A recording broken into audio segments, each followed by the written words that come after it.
Zoe. Hi there. Thank you for having me. Thank you for joining us. What are you most alarmed about in Suella Braverman's speech? Well, I'm alarmed at the choice of language. I'm alarmed that she's a government minister who obviously will have had this speech signed off by the Prime Minister as being at least to some degree reflecting of a government position, because that's what happens when ministers go and do speeches. They can't just fair enough. I get that. Make it tough. So I'm worried that this reflects a wider government position, and I'm worried that it reflects a really dangerous bigotry towards certain groups, including, in particular, members of the LGBTQ community. Hang on a second, Ava. What way do you think she was bigoted towards the LGBTQ community in that speech? I think it's clearly bigoted to present LGBTQ people as she did, as though they weren't genuinely in need of support and help and safety from the UK when they're escaping from countries where just being themselves, just loving who they love, is criminalized, sometimes can result in them being seriously harmed, tortured, or even killed. She said that people in those circumstances shouldn't be granted asylum in the UK. She said that... Yeah, to be fair, Ava, I'm taking your point. I know what you mean, and I accept that. But to be fair, you know, she didn't say that. She said being gay cannot surely be a qualification for being allowed to live in Britain, for getting asylum in Britain. That's what she said. And luckily for all of us, it isn't. Being gay on its own isn't qualification. Well, that's what she said. She's basically said that. She said it shouldn't be. And this is what I want to really say about this, is that her entire speech was a lie.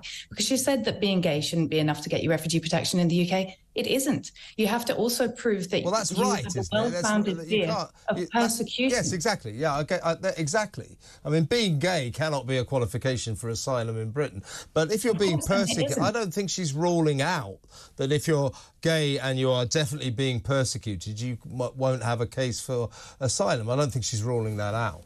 Well, then she's not proposing any change at all, is she? Because the current situation is that you have to prove that you are being persecuted as a gay person in order to obtain asylum in the UK. And this goes to my wider point, which is that this speech wasn't really about the reality of what it's right to do to protect refugees and what would be right for our communities in the UK in the face of a future where people will always have to move in order to find protection.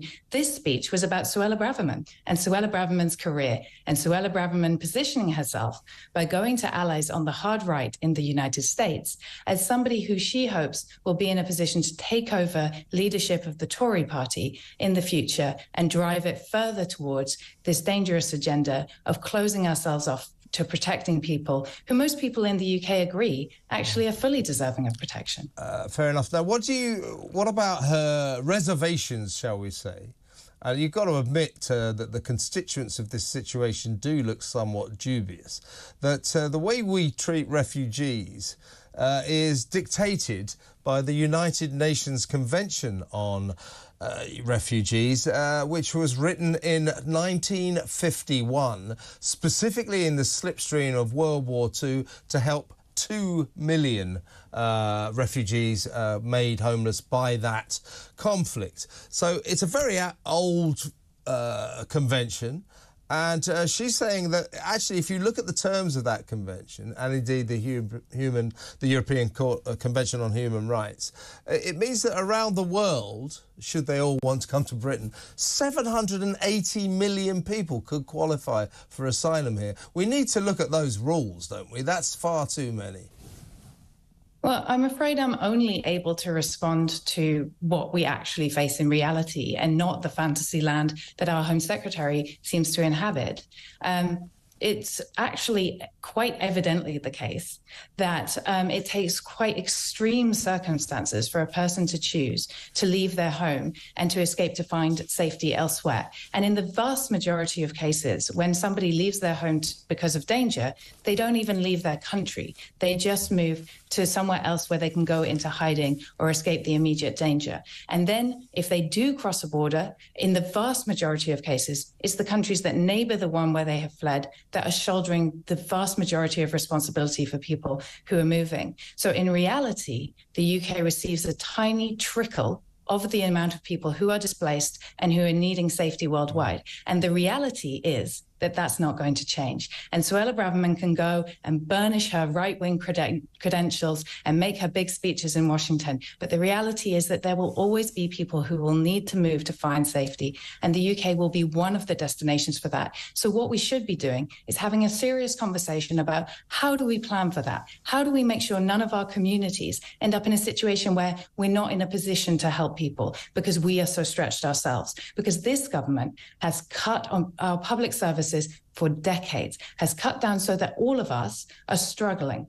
And now we are in a situation where it's genuinely hard for some communities to be asked to take in newcomers. But actually, we need to that's plan because the country is full. That's because, Ava, the country is full. There's 70 million of us here. We don't have the infrastructure for all of this. But listen, it was good to get your side of the